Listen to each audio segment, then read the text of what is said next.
As a result of the 1948 Arab-Israeli War, Israel controlled 75% of Palestine, 30% more than was allocated to it in the 1947 UN Partition Plan.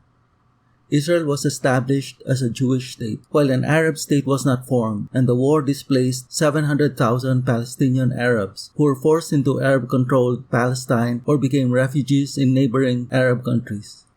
In the following years, a permanent state of war existed between Israel and the adjacent Arab countries, with Palestinian militants launching cross-border raids into Israel from bases in Egypt, Syria, Jordan, and Lebanon, and Israel conducting retaliatory attacks and accusing Arab countries of supporting the Palestinian infiltrations. The Palestinian attacks were also a major reason why Israel went to war against Egypt in the 1956 Suez Crisis. In the mid-1960s, tensions rose significantly because of the following incidents. First, in 1965 to 1966, following a dispute over water sharing of the Jordan River, Israeli forces attacked and destroyed Syrian construction projects that would have diverted water away from Israel. Second, in November 1966, Israeli and Jordanian forces battled in Jordan-occupied West Bank following a Palestinian attack. And third, in April 1967, Israeli and Syrian forces fought an even fiercer battle involving planes, tanks, and artillery units. After the battle, on May 12, 1967, a news report quoted a high-ranking Israeli official hinting that Israel might invade Syria. This news report would start a chain of events that would lead to war. The next day, May 13th, the Soviet Union informed Egypt that Israeli forces were massing on the Syrian border.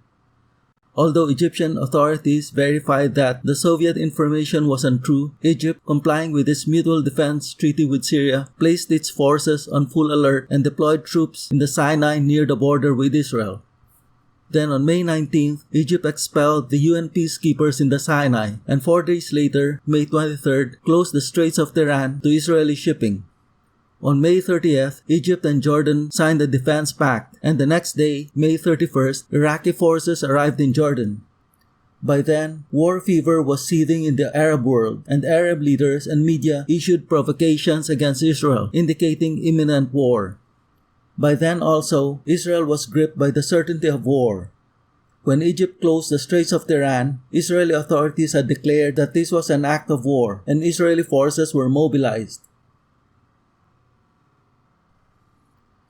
On June 2nd, Israel's high command proffered to the government to strike first before the enemy had consolidated its forces, and on June 4th, Israel authorities gave the green light to start war the next day.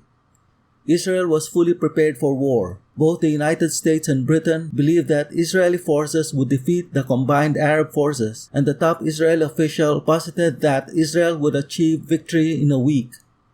By contrast, despite their rhetoric, the Arabs were unprepared for war. Egyptian army units were embroiled in a war in Yemen, and those in the Sinai were deployed only as a show of solidarity to Syria and not meant to launch offensive operations. Jordan often showed reluctance to fight and was even holding secret conciliatory talks with Israel, and the Syrian army was weak from many years of political and military troubles.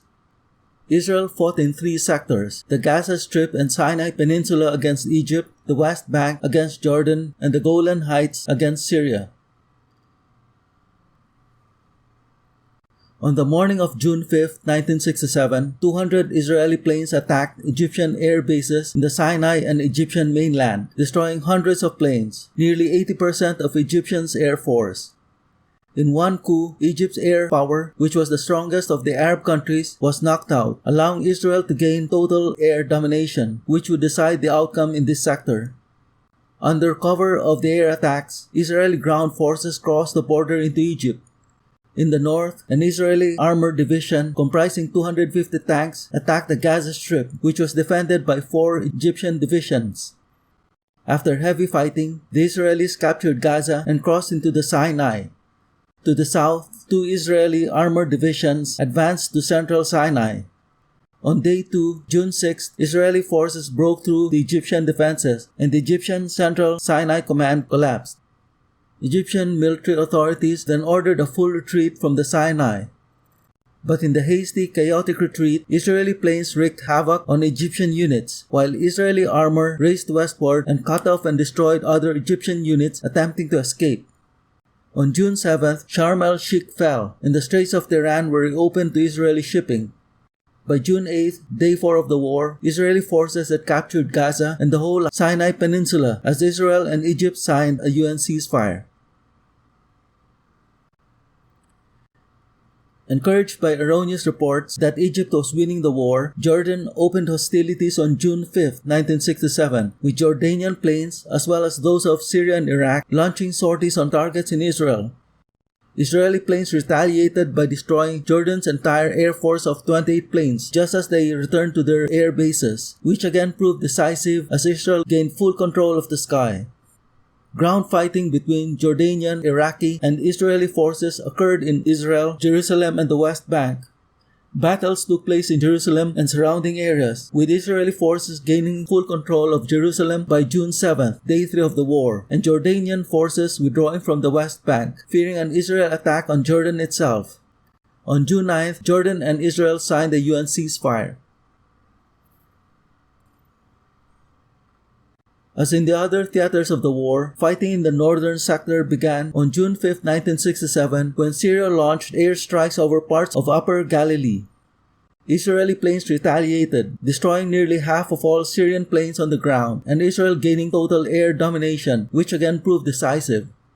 Syrian artillery batteries on the Golan Heights also bombarded Israeli settlements on the plains below. On June 6, Syrian infantry and armored units crossed into Israel but were repulsed by Israeli airstrikes and fierce resistance. Logistical and communications problems also hampered Syrian operations. Early in the war, Israel had concentrated its resources on the Egyptian and Jordanian sectors, and its undermanned forces in the northern sector were ordered to hold their ground. On June 7th, Israel and Syria agreed to accept the UN ceasefire.